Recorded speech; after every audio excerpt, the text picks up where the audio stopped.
Today, my presentation topic is the relationship between economic growth and external debt using dynamic panel data analysis.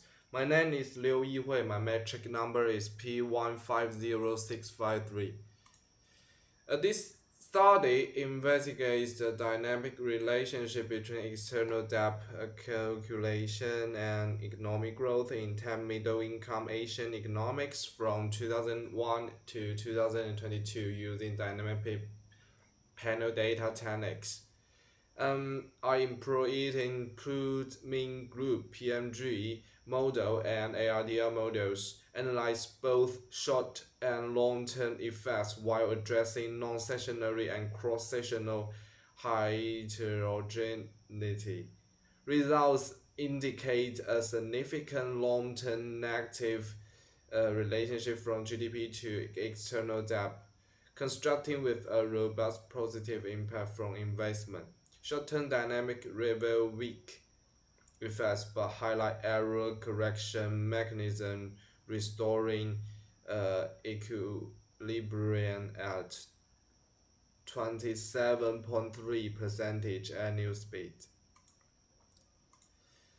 We can see the picture here, the trend of external debt stock changing in 10 middle-income Asian countries from 2001 to 2022. Overall, the external debt of most countries has shown an upward trend over the past 20 years. China's external debt level has risen rapidly while that of other countries has risen relatively. This change in the data have promoted us to consider the relationship between external debt and economic growth in these middle-income countries because external debt is going more and more big. The stock is become very heavy, very huge. And this picture shows the nexus between GDP and external debt stock across the 10 middle-income Asian economics. And this picture shows China and India exhibit remarkably high GDP and external debt levels compared to its peers, suggesting they have experienced sustainable economic expansion accompanied by greater external debt accumulation over the past 2 decades. So in other countries like Vietnam, Indonesia, and Philippines has also displayed a positive correlationship between GDP and external debt. Though the overall is relatively modest, implying this country may have a relatively limited reliance on external borrowing in their economic development processes. So we guess that is external debt drive to the GDP or a benefit to GDP growth. To figure out this, we can see some theories and further scholars articles. External debt has a dual effect. On the one hand, external debt provides the necessary capital and drives economic growth for middle-income countries. On the other hand, excessive external debt may lead to a debt crisis and undetermined long-term growth potential. Effective external debt management is a crucial component of economic policy. Understanding the dynamic relationship between external debt and GDP growth is essential for formulating sound debt management policy and achieving sustainable economic growth. So we're going to do some hypothesis with a certain range. Increase external debt can promote economic growth. Based on the panel data, the study will use a dynamic uh, panel model to empirically analyze the relationship from these two variables. The data I choose in these studies is from World Bank database covering 10 middle-income Asian countries from 2001 to 2022. The data includes the following variables: gross domestic product (GDP), external debt stocks, and gross fixed capital formation. And the time is from 2001 to 2022, a total of 22 years. Its cross-section units is as below: China, India, Vietnam, Indonesia, Philippines, Thailand, Mongolia, Cambodia, Fiji, and Tonga. And the next part is about the model specification. And the function from the model is like this: GDP, external debt, and investment. GDP present all the variables are treatment as a natural log. And panel ARDL model simplification is just below. The key components short-run effects captured by lag variables, and long-run equilibrium is estimated from the ARDL model. And PNG model is about long-run relationships, homogeneous across country. Short-run dynamic is heterogeneous. The ECM represents as below. And we talk about why I choose panel ARDL. Suitable for small t and large n datasets and capture both short-run and long-run effects in this study. And why PMG I chosen? Because efficient estimation allowing short-run heterogeneity. Assume long-run relationship common across country, because every single country have different strategy policy. So in the short run, they have different performance between these two variables.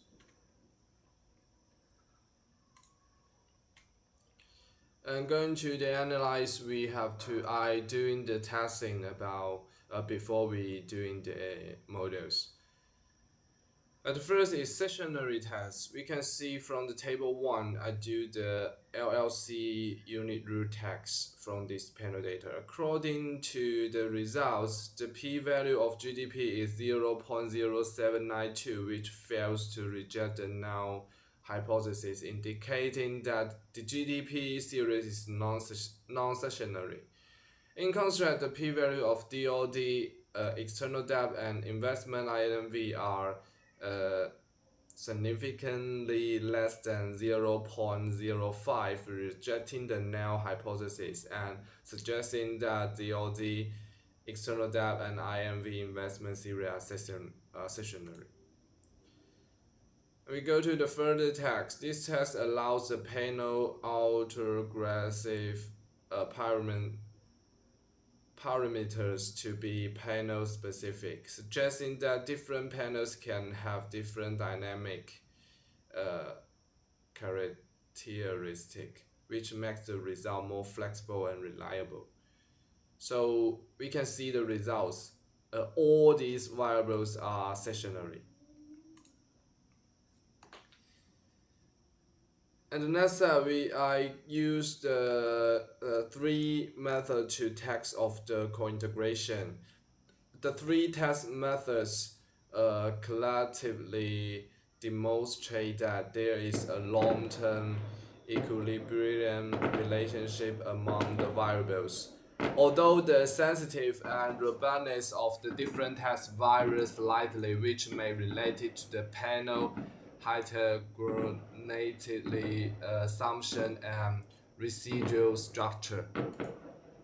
The result is shown below. PNG long run coefficient we can see here, and we can see about the external debt, the long-term coefficient is negative 0.05426, which is significant at the 1% level. This negative relationship may reflect the debt, serving burden, or resource misallocation that high external debt can impose, hampering economic growth.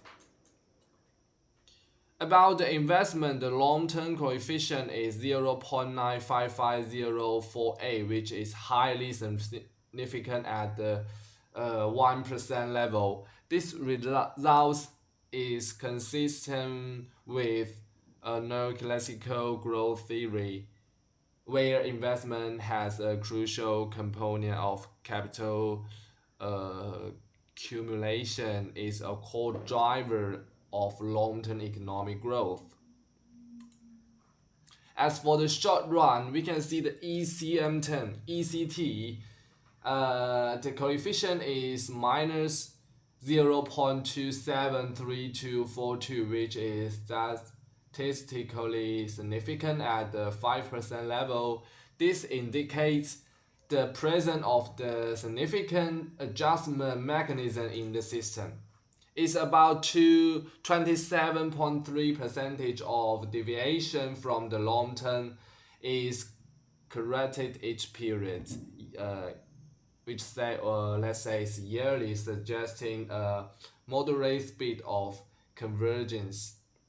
As for the short-term external debt, the short-term impact is minus 0.1, but it's not statistically significant. The effects of 1 period and 2 period lags of external debt are also insignificant.